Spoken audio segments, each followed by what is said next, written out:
오늘 본문의 말씀을 가지고 거룩하게 하시는 예수님이라는 제목으로 함께 말씀을 나누기를 원합니다. 분명히 하나님은 예수님의 기도 까닭에 우리를 지키시고 보호하십니다. 그럼에도 불구하고 하나님이 지키지 못하시고 하나님이 보호하지 못하는 사람들이 있습니다. 그래서 오늘 이 본문에는 어떻게 보면 지난주 말씀보다 우리가 더 중요하게, 또 우리가 정말로 영적인 긴박성, 영적인 긴장감을 가지고 들어야 하는 말씀이기도 합니다. 사실 이 말씀을 준비하면서 제게는 굉장히 많은 영적인 공격들이 있었고, 사실 예배 전까지도, 예배를 인도하기 위해 이 자리에 올라오는 순간까지도 끊임없이 저의 신경과 어떤 집중과 생각을 이렇게 흐트러뜨리는 생각의 공격들, 어떤 상황과 환경적인 공격들이 있었습니다. 그래서 저와 여러분이 이 말씀을 여러분들이 정말로 오늘 영적인 긴장감을 가지고 말씀 앞에 서시기를 부탁을 드립니다. 예수님을 믿는 우리가 이 땅에 살아가면서 경험하는 가장 놀라운 역사는 바로 우리가 거룩하게 변해가는 것입니다. 로마서 6장 2절에 예수 믿는 자들의 삶을 단호하게 이야기합니다. 죄에 대하여 죽은 우리가 어찌 그 가운데 더 살리어. 우리는 죄에 대해서 죽었고 더 이상 죄와 함께 살아갈 수 없는 사람들인 것을 말씀합니다. 본문에서도 예수님은 제자들을 거룩하게 하시도록 하나님께 기도하십니다. 17절 말씀을 보면 그들을 진리로 거룩하게 하옵소서. 아버지의 말씀은 진리니이다. 그러므로 예수님의 기도에 응답하시는 하나님께서 예수 믿는 성도들을 거룩하게 만들어 가십니다.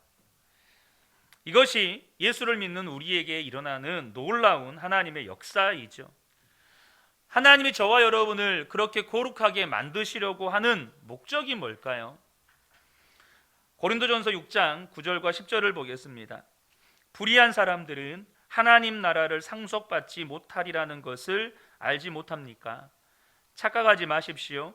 음행을 하는 사람들이나 우상을 숭배하는 사람들이나 간음을 하는 사람들이나 여성 노릇을 하는 사람들이나 동성애를 하는 사람들이나 도둑질하는 사람들이나 탐욕을 부리는 사람들이나 술 취하는 사람들이나 남을 중상하는 사람들이나 남의 것을 약탈하는 사람들은 하나님 나라를 상속받지 못할 것입니다.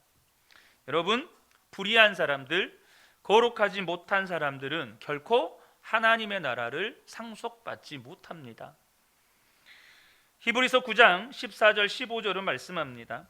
하물며 영원한 성령을 힘입어 자기 몸을 흠없는 제물로 삼아 하나님께 바치신 그리스도의 피야말로 더욱더 우리들의 양심을 깨끗하게 해서 우리로 하여금 죽은 행실에서 떠나서 살아계신 하나님을 섬기게 하지 않겠습니까?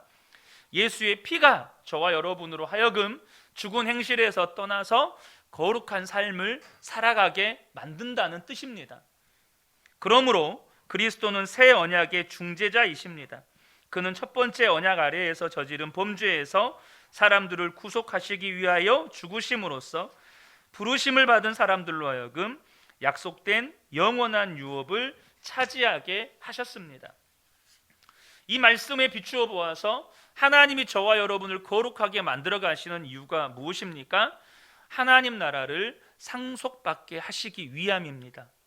조금 더 극단적으로 직접적으로 말씀드리면 지옥 가지 않고 천국 가게 하시려고 거룩하게 만드신다는 거예요. 물론 하나님의 나라를 이 땅에서 경험하는 그 하나님의 나라까지 그 의미를 확장시키면 이 땅에서부터 하나님의 나라를 경험하게 하시려고 거룩하게 만들어 가시는 것이죠. 이 거룩함이라고 하는 건 많은 성도들에게 부담스럽고 당황스러운 주제입니다. 왜냐하면 우리가 죄와 싸우면서 너무 많은 좌절을 깊이 경험해 보았기 때문입니다. 아무리 예를 써도 도무지 끊어지지 않는 죄 때문에 낙심하면서도 예수 그리스도 외에는 구원받을 만한 다른 이름이 없다는 것을 알기 때문에 그 낙심된 마음 가지고 어쩔 수 없이 예배에 나오는 성도들 많습니다. 그러나 우리가 가진 죄로 인해서 우리 안에 갈등하고 고민하고 있다는 사실은 하나님께서 저와 여러분을 거룩하게 만들어 가시는 놀라운 과정이고 기적이라는 사실 또한 아시기를 축복합니다. 여러분, 내 안에 성령님이 계시지 않다면 죄에 대해서 고민도 않습니다. 오히려 죄를 즐기게 됩니다.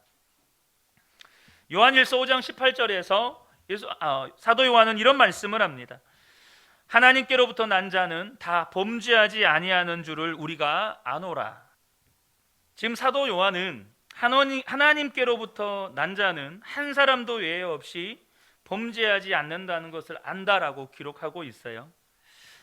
여러분, 이 말씀을 읽을 때 어떠신가요? 이 말씀을 읽으면 나는 여전히 죄 짓고 있잖아요. 그럼 나는 하나님께로부터 난 자가 아닌가라는 생각 때문에 낙심이 되지는 않으십니까? 여러분, 저 역시 범죄하지 않은 사람이라고 말할 수 없습니다. 그러면 저도 하나님께로부터 난 사람이 아닌 겁니까? 우리가 그런 생각을 하고 있다면 이 말씀 전체를 정확하게 이해하지 못하고 있는 겁니다. 18절 하반절을 보면 하나님께로부터 나신 자가 그를 지키심에 악한 자가 그를 만지지도 못하느니라 라고 말씀합니다. 그러니까 우리가 범죄하지 않게 되는 것은 우리가 노력해서 되는 게 아니고 하나님께로부터 오신 분이 내 안에서 나를 지키면서 악한 자가 나를 만지지도 못하게 해주신다는 뜻입니다. 그러니까 너희는 거룩하게 되어라 라고 하는 게 아니고 너희는 거룩하게 되게 되어 있다라는 것입니다. 왜요? 지금 예수님께서요, 너희들은 지금 거룩하게 살아라 라고 말씀하시는 게 아니고 하나님께 기도하시면서 하나님 저들을 거룩하게 해 주십시오 라고 기도했다는 사실을 여러분 잊으시면 안 돼요. 내가 노력해서 거룩해지는 게 아니고 하나님이 지키셔서 거룩해지는 겁니다.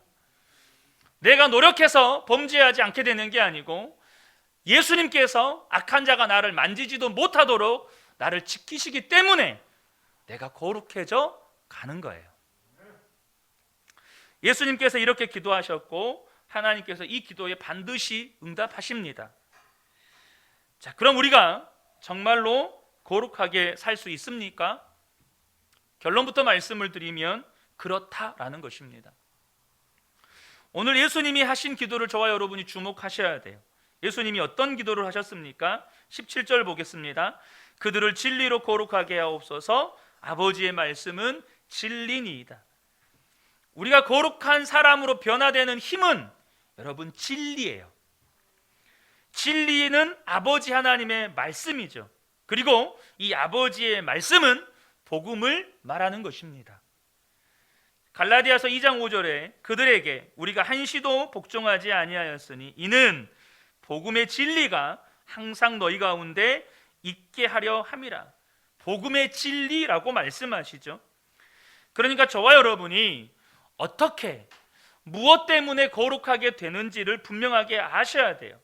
우리가 죄 짓지 않으려고 노력해서 죄 안 짓게 되고 거룩해지는 게 아니고 복음의 진리가 우리를 거룩하게 한다는 겁니다. 성경 구절들을 살펴보겠습니다. 요한일서 1장 7절 하반절에 그 아들 예수의 피가 우리를 모든 죄에서 깨끗하게 하실 것이요. 예수의 피가 우리를 깨끗하게 합니다. 히브리서 9장 12절 하반절입니다. 오직 자기의 피로 영원한 속죄를 이루사 단번에 성소에 들어가셨느니라. 예수의 피가 우리를 영원한 속죄에 이르게 하는 겁니다. 로마서 5장 9절 상반절에 그러면 이제 우리가 그의 피로 말미암아 의롭다 하심을 받았으니, 히브리서 13장 12절에 그러므로 예수도 자기 피로써 백성을 거룩하게 하려고 라고 말씀해요. 다 이것들이 무엇입니까? 복음의 진리예요. 너희의 노력이 너희를 거룩하게 하는 게 아니고 예수의 피가 너희를 거룩하게 한다. 이것을 우리에게 말씀해 주고 계시는 거예요. 진리가 우리를 거룩하게 하는 거예요. 그러나 분명히 예수님의 보혈로 죄 씻음과 속죄와 의로움과 거룩함을 받았지만 실제로 삶을 살아가다 보면 또 죄 짓고 악에 무너지는 것을 우리는 경험합니다. 여기에서 딜레마에 빠지는 거죠. 분명히 예수님의 피를 내가 믿는데 왜 나는 삶 속에서 죄 짓고 있는가? 분명히 예수의 피가 나를 의롭고 또 거룩하고 나의 모든 죄를 씻어주신다고 하셨는데 왜 나의 삶의 현장 가면 내 입술은 범죄하고 있고 내 생각은 범죄하고 있고 내 행동은 범죄하고 있고 나는 그러고 있는가? 왜 그럴까요? 거기에는 이유가 있습니다. 이것은 복음의 말씀만 알지 실제로 진리 자체이신 예수님께서 내 안에 들어와 계시다는 것을 정확하게 알지 못하기 때문이에요. 예수님이 내 안에 계시다는 것이 내 삶의 실제가 안 된 거예요. 자주 드리는 말씀이죠. 여기에서 지금 죄 지을 사람이 누가 있어요? 이 공간 안에서 다 보고 있어요. 우리가 다 지켜보고 있는데 혹시 도둑질 하실 분 계십니까? 우리가 다 지켜보고 있는데 여러분 여기서 욕설을 내뱉으실 분 계십니까? 없어요. 함께 있는 게 실제이기 때문이에요. 많은 성도들이 복음의 말씀으로 죄 씻음 받았다는 것 정도만 알지 거룩한 삶을 살지는 못해요. 왜요? 예수님이 내 안에 들어와 계시다는 것을 실제로 알지는 못해요. 실제가 되지는 못했다는 거예요. 그럼 실제로 우리가 거룩하게 살지 못하면서 어떻게 거룩한 자가 될 수 있는 거죠? 여러분, 예수를 믿는다고 하는 것은 진리이신 예수님께서 진리의 영이신 성령님으로 우리 안에 오신 거예요. 그런데 성령님께서 우리 안에 계시는 진짜 놀라운 일이 뭐냐면 우리를 거룩하게 만들어 가시는 것이에요. 본문에서 예수님이 이렇게 기도를 하십니다. 19절에 또 그들을 위하여 내가 나를 거룩하게 하오니 이는 그들도 진리로 거룩함을 얻게 하려 함이니이다. 이 말씀을 보시면 예수님이 나를 거룩하게 하오니 그 이유가 제자들도 거룩하게 하려고 그렇게 하는 것이라고 말씀하셔요. 예수님이 거룩하게 되는 것과 우리가 거룩해지는 게 뭔 상관이죠?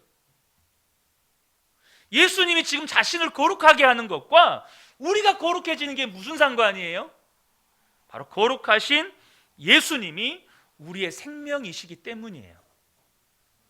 우리가 예수를 믿는다고 하는 것은 우리의 옛사람이 예수님과 함께 십자가에 못 박히고 이제는 예수님께서 우리의 생명 되시는 것을 예수를 믿는다고 하는 거예요. 로마서 6장 4절에 그러므로 우리는 세례를 통하여 그의 죽으심과 연합함으로써 그와 함께 묻혔던 것입니다. 그것은 그리스도께서 아버지의 영광으로 말미암아 죽은 사람들 가운데서 살아나신 것과 같이 우리 또한 새 생명 안에서 살아가기 위함입니다. 뭘 말하죠? 우리의 옛사람은 주님과 함께 십자가에서 죽어버렸고 이제는 거룩하신 예수의 생명이 내 생명이 되어서 나는 그 생명 안에서 살아가는 거예요. 우리의 생명 되신 예수님이 거룩하시니 우리도 거룩해지는 거예요. 예수님이 생명이 되시고 성령님이 그 안에 거하는 사람이 거룩하게 되는 이유는 이제부터는 죄를 지으면 그 죄가 고통이 되기 때문이에요. 거룩하신 예수님께서 성령으로 우리 안에 계셔요. 근데 그때부터요 우리가 거룩해지는 이유가 뭐냐면 우리가 죄 지을 때마다 성령님이 고통스러워 하신다는 거예요. 에베소서 4장 30절에 하나님의 성령을 근심하게 하지 말라. 그 안에서 너희가 구원의 날까지 인치심을 받았느니라. 죄 지을 때마다 성령님은 근심하시고 우리 마음 가운데 고통하신다는 거예요. 그 전에는요 죄가 즐거웠어요. 그러나 성령님이 내 안에 들어오셔서 성령님과 함께 살고부터는 죄는 고통이 되는 거예요. 죄는 성령님을 근심하게 만들어요. 성령님이 근심하면 우리의 마음도 고통스러운 거죠. 그래서 우리가 점점점 죄를 멀리하게 되는 거예요.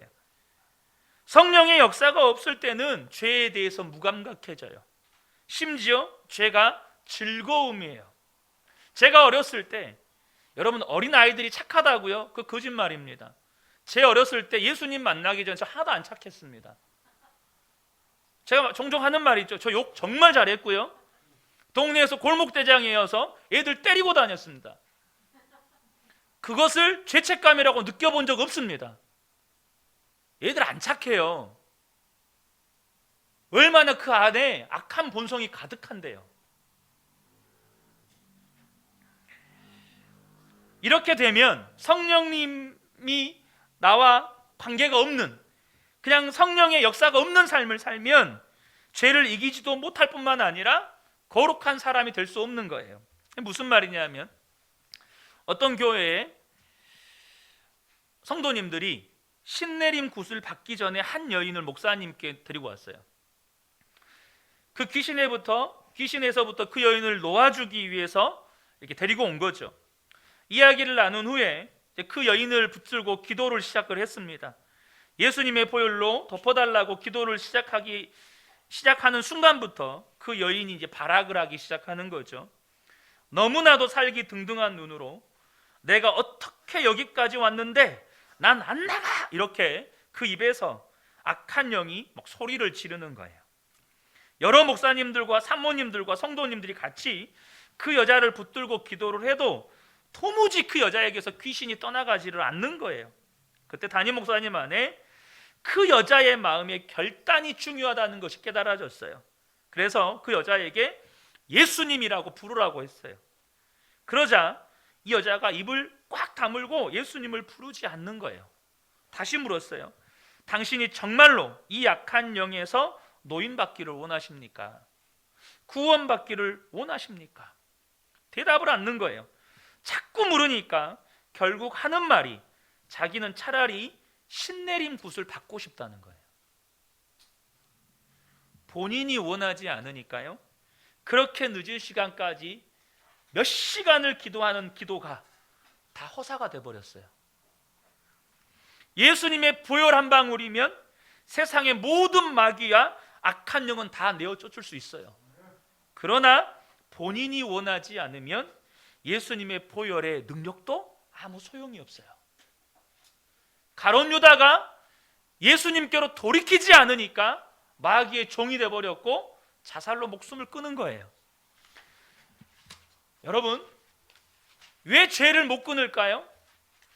다른 게 아니에요. 내가 그 죄를 즐거워하고 있기 때문이에요.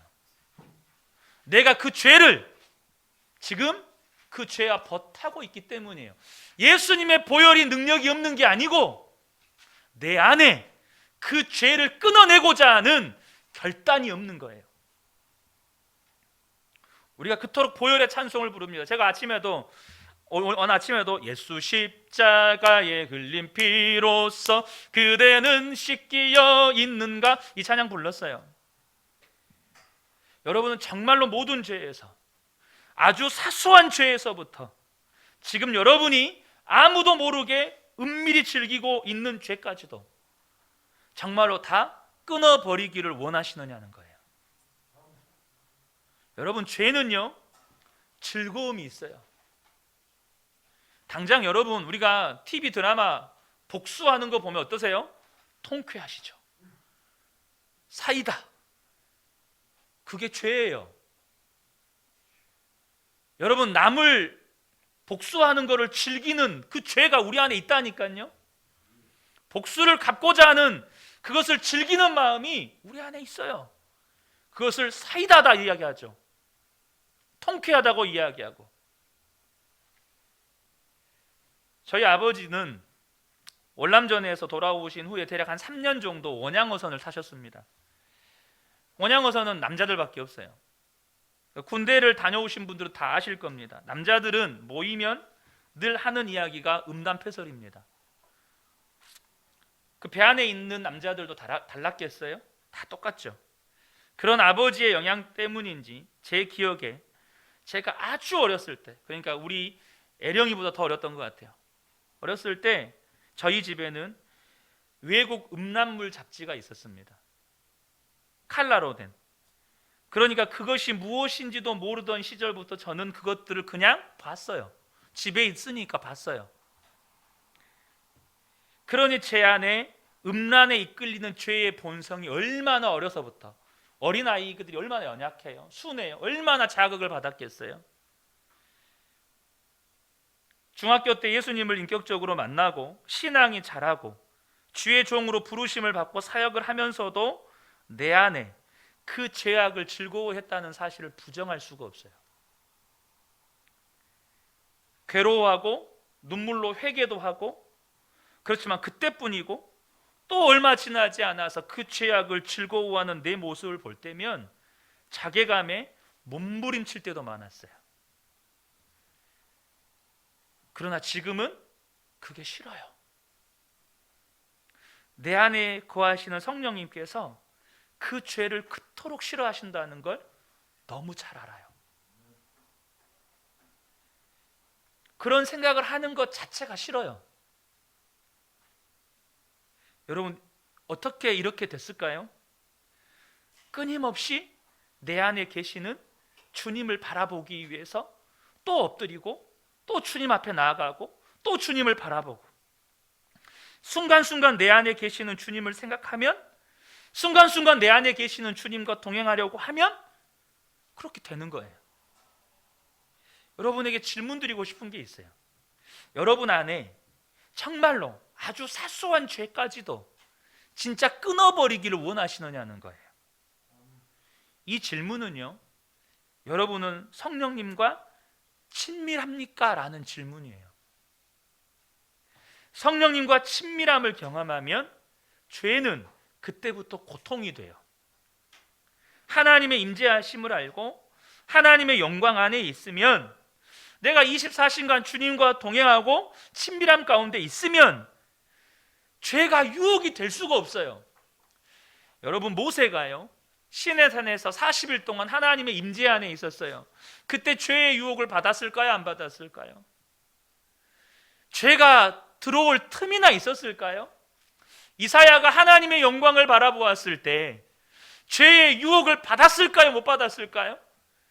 여러분, 죄가 들어올 틈이 없는 거예요. 시편 16편 8절에 내가 여호와를 항상 내 앞에 모시며 그가 나의 오른쪽에 계심으로 내가 흔들리지 아니하리로다. 주님이 늘 내 앞에 계시면 어떤 죄의 유혹이 와도 그건 유혹이 안 되는 거예요. 흔들리지 않는 거예요. 물론 이것은 다윗이 죄의 유혹 때문에 쓴 시는 아니에요. 엄청난 어려움 가운데, 고통 가운데 쓴 시예요. 그럼에도 불구하고 다윗의 고백은 뭐죠? 주님이 항상 내 앞에 계시면 어떤 시험이 와도, 어떤 죄의 유혹이 와도 흔들릴 일이 없다는 거예요. 이전에는, 성령님과 아무런 관계가 없었을 때는 은밀한 시간은 죄 짓는 시간이죠. 그러나 지금은요, 은밀한 시간이 그런 은밀한 죄를 짓는 시간이 아니에요. 주님을 더 생각하려고 하고, 주님을 더 부르려고 하고, 주님 앞에 더 머무르려고 하고, 그런 시간이 되는 거예요. 혹시 육신의 연약함으로 인해서 유혹에 넘어져서 죄를 짓더라도 그 고통이 너무 큰 거예요. 전 제가 죄를 안 짓는 사람이라고 말씀드리는 게 아닙니다. 뭘 말씀드리려고 하냐면, 진짜로 성령님을 모시고 살면 죄 짓는 것이 두렵습니다. 죄를 짓게 될지라도 그것이 고통스러워서 견디지 못하게 되는 거예요. 근데 죄 짓는 것이 고통스럽지 않다, 죄 짓는 것이 오히려 즐겁다, 이건 지금 하나님과의 관계에서 심각한 문제가 생긴 거예요. 아니, 나의 구원부터 점검해 볼 문제예요. 성령님은 우리의 죄를 고통스럽게 하시는 것으로 끝내지 않으십니다. 성령님은 우리가 죄를 짓게 될 때 그 죄를 토해내게 하세요. 그것은 우리를 그 죄에서 다시 거룩하게 하시려고 그렇게 하시는 거예요. 죄는 반드시 토해내게 되어 있어요. 심지어 성령님은 많은 사람들 앞에서 내가 그와 같은 죄를 지었다는 것을 토해내게도 하셔요. 그래야만 우리가 거룩함을 회복할 수 있기 때문이에요.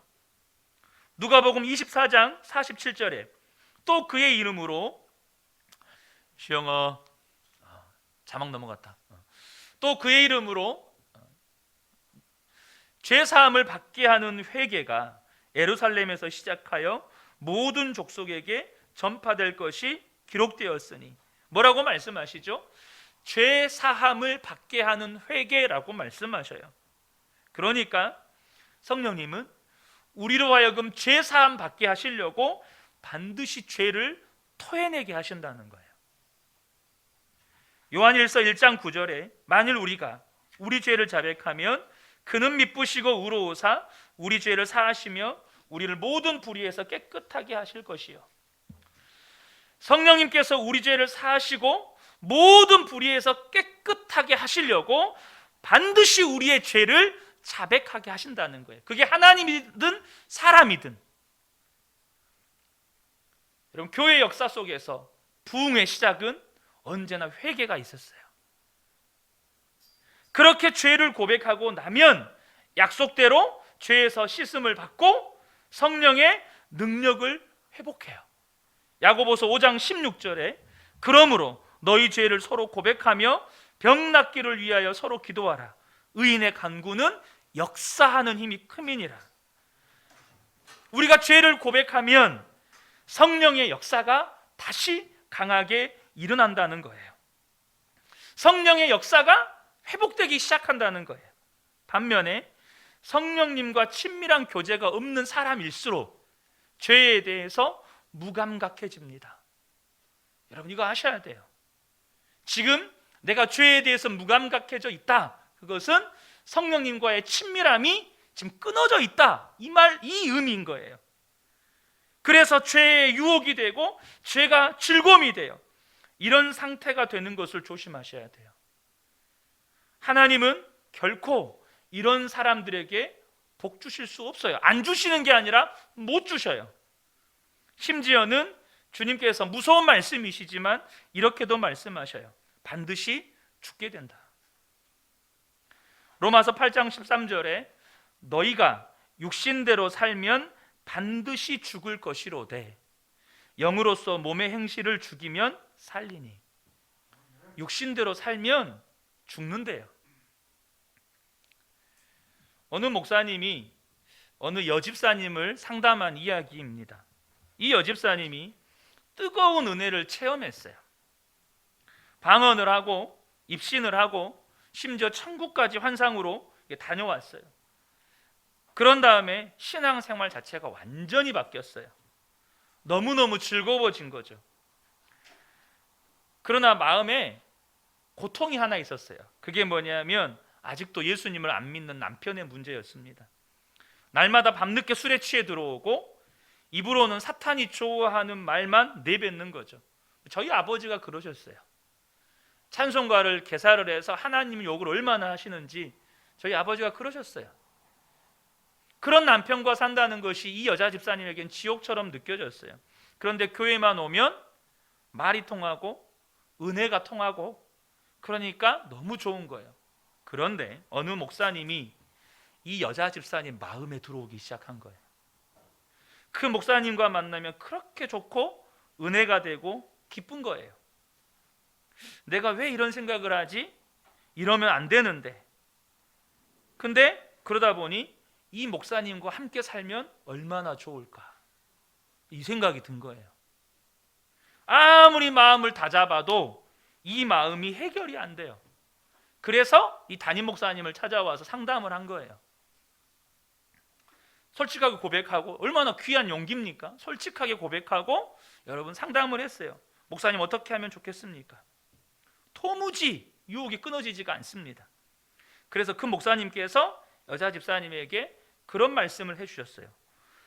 도무지 그 유혹이 끊어지지 않는다고 한다면 하나님께 차라리 내 영혼을 거두어 달라고 기도하세요. 그 여자 집사님이 깜짝 놀랐어요. 그것이 집사님의 영혼에 차라리 복이 됩니다. 집사님 단호하셔야 합니다. 하나님, 이것이 제게 유혹이 되고 제가 끊어내지 못하고 이 죄 가운데 살 것 같으면 내 영혼을 거두어 주세요. 그 집사님이 그렇게 기도하면서 죄의 유혹에서 벗어나게 됐어요. 여러분, 하나님께 목숨을 걸고 기도해 보신 일이 있나요? 사단이 절대 그렇게 기도 못하게 해요. 너 그럼 진짜 죽는다? 너 그럼 진짜 죽어. 사단이 이렇게 속삭여요. 목숨을 걸고 하나님 앞에 기도할 때 입술이 안 열려요. 부들부들 온몸에, 제가 하나님 앞에 그 기도를 드릴 때 온몸에 털이란 털은 다 곤두서는 듯한 느낌이었어요. 예수님께서 죄를 깨닫지 못하는 바리새인들에게 이런 말씀을 하셔요. 요한복음 8장 24절에 그러므로 내가 너희에게 말하기를 너희가 너희 죄 가운데서 죽으리라 하였노라. 너희가 만일 내가 그인 줄 믿지 아니하면 너희 죄 가운데서 죽으리라. 반복해서 말씀하시죠. 너희 죄 가운데서 죽으리라. 여러분, 이게 얼마나 무서운 저주입니까? 죄 가운데서 죽으면 끝나는 거예요. 그런데요, 죄 가운데 죽는 것만 두려운 게 아니고 죄 지으면서 죄 가운데 살고 있는 게 무서운 거예요. 죄 가운데 살아가니까 죄 가운데 죽는 거예요.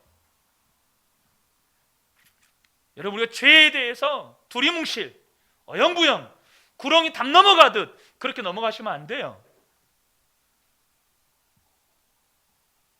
예수님께서 우리가 죄덩어리라, 우리 생명 안에 죄가 있으니까 그 죄만 생명에서 뽑아낼 수 없으니까 예수님께서 십자가에서 죽으시면서 그 죄가 담겨있던 생명은 십자가에서 못 박아버리고 우리의 생명을 예수의 생명으로 바꿔주신 거예요. 죄의 문제는 그렇게 지독한 거예요. 끊어지지가 않아요. 예수 생명이 아니면 바뀌어지지가 않아요. 여러분, 우리가 정말로 늦기 전에 죄에서 벗어나는 은혜를 누리셔야 돼요. 지금 현재 사람들에게 감추어 놓고 혼자서만 은밀하게 짓고 있는 죄가 없느냐는 거예요. 아무리 끊으려고, 아무리 벗어버리려고 그렇게 노력하고 애썼는데도 안 되는 그 죄가 있지 않느냐는 거예요. 그렇다면 하나님, 차라리 내가 이렇게 살 것 같으면, 이렇게 죄를 끊어내지 못하고 평생토록 이렇게 살다가 죽을 것 같으면 지금 내 영혼 거두어가 주세요. 차라리 지금 내 영혼 여기서 거두어가 주세요. 더 이상 죄 안 짓게. 그렇게 기도하셔야 돼요. 예수님이 이런 말씀을 하십니다. 얼마나 죄가 무서운지를 말씀하시는 거예요. 마태복음 18장 6절에서 9절입니다. 누구든지 나를 믿는 이 작은 자 중 하나를 실족하게 하면 차라리 연자맷돌이 그 목에 달려서 깊은 바다에 빠뜨려지는 것이 나으니라. 실족하게 하는 일들이 있음으로 말미암아 세상에 화가 있도다.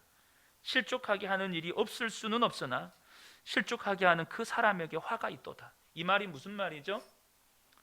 여러분의 말 하나로 여러분의 자녀들에게 상처 주는 그 말 하나가, 그 죄 하나가 차라리 죽는 것이 나을 만큼 심각하다는 이야기예요. 여러분이 아무 생각 없이, 여러분이 그냥 아무 의미 없이 그냥 무심결에 내뱉었던 그 말 한마디가 믿음이 연약하고 또 삶이 연약하고 이렇게 연약한 성도 한 사람을 마음 아프게 했다면, 그렇게 작아 보이는 죄 하나도 차라리 죽는 것이 나을 만큼 심각한 문제라는 거예요. 여러분, 이게요, 비유법이 아니라는 거 아셔야 돼요. 죄 짓는 것보다 차라리 죽는 게 낫다는 거예요. 이거 아셔야 돼요. 죄 짓는 것보다 차라리 죄 안 짓고 여기서 끝내는 게 낫다는 거예요. 8절에 만일 네 손이나 네 발이 너를 범죄하게 하거든 찍어버리라. 장애인이 다리 저는 자로 영생에 들어가는 것이 두 손과 두 발을 가지고 영원한 불에 던져지는 것보다 나으니라. 만일 네 눈이 너를 범죄하게 하거든 빼어버리라. 한 눈으로 영생에 들어가는 것이 두 눈을 가지고 지옥불에 던져지는 것보다 나으니라. 여러분, 아주 사소한 죄 하나조차도 우리가 눈으로 보는 죄잖아요. 이거 눈으로 보는 죄, 그죠?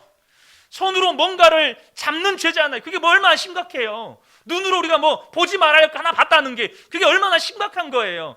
주님 뭐라고 말씀하시죠? 그 죄 하나가 너를 지옥불에 집어 던진다라고 말씀하시는 거예요. 내가 사람에게 상처 주는 말 한마디, 그 한마디의 죄가 너를 지옥불에 집어 던진다고 말씀하시는 거예요. 여러분, 그래도 죄가 안 심각합니까? 그래도 죄의 문제가 안 심각한 거예요? 그만큼 죄가 무섭다는 거예요. 죄는 반드시 그 영혼을 지옥불에 집어 던져요. 그러므로 저와 여러분이 죄에 대해서 단호하셔야 돼요. 죄 중에 사는 것은 저주의 길이고 멸망의 길이에요. 하나님이 절대 복 주실 수가 없는 거예요. 그리고 우리가 죄에 대한 태도가 분명하면, 저와 여러분이 죄에 대해서 분명한 태도를 취하면 하나님은 반드시 저와 여러분을 거룩한 길로 인도하셔요. 주님께서 우리가 다윗의 시편 나누면서 시편 23편에 뭐라고 말씀하시죠? 주님은 우리를 의의 길로 인도하시는 분이세요. 의의 길로 인도하세요. 거룩한 길로 인도하세요. 영원한 천국으로 인도하세요. 중요한 건 우리가 그 죄에 대해서 여전히 마음을 열고 있어요. 나는 죄가 좋아. 얼마나 속 시원해. 그렇게 말 쏟아내면 내 속 시원해. 나는 내가 그 보는 거 즐거워. 나는 그 사람 미워하는 게 좋다니까. 나는 그 사람 용서 못하는 게 좋아. 그렇게 내가 좋아하는 그 죄가 저와 여러분을 지옥으로 집어 던진다고요. 사랑하는 성도 여러분, 죄에 대해서 마음을 열고 있으면 우리는 끊임없이 죄에 붙잡혀서 살아가는 거예요. 그런데 죄에 대해서 단호하게, 주님, 내가 여기서 끊습니다. 이제는 끊습니다. 차라리 못 끊는다면 더 죄짓고 살기 전에 나 데리고 가세요. 그런 단호한 태도를 주님 앞에 보일 때 주님 반드시 저와 여러분의 삶에 여전히 묶여있는 죄의 쇠사슬을 반드시 끊어내세요. 여러분의 입술이 바뀌고 여러분의 생각이 바뀌고 여러분의 삶의 행동들이 예수님 닮아 있어요. 저는 간절히 소망합니다. 저와 여러분의 삶을 보는 여러분 주변 사람들이 너는 예수님 닮았어. 너 진짜 바뀌었어. 당신 정말로 바뀌었다고. 당신 안에 정말로 예수님 계신다고. 이런 고백 듣게 되시기를 축복합니다. 여러분, 우리가 오늘 결단하셨으면 좋겠어요. 하나님, 제가 아직도 끊지 못하는 죄가 있지만 이것 가지고 절대 복받지 못한다는 거 압니다. 차라리 제가 죄의 종로로 타느니 차라리 내 영혼 거두어 가시는 게 낫지 않겠습니까? 나 이제 죄 끊어내고 싶습니다. 주님 도와주십시오. 여러분에게 이 단호함이 있다면 성령님께서 반드시 저와 여러분을 의의 길로, 거룩한 길로 이끌어 가십니다. 함께 예배한 우리 모든 성도님들께 예수님이 기도하신 것처럼 하나님이 저와 여러분을 거룩하게 만들어 가시는 것을 꼭 경험하게 되시기를 주님의 이름으로 축복합니다. 아멘. 우리 함께 기도하겠습니다.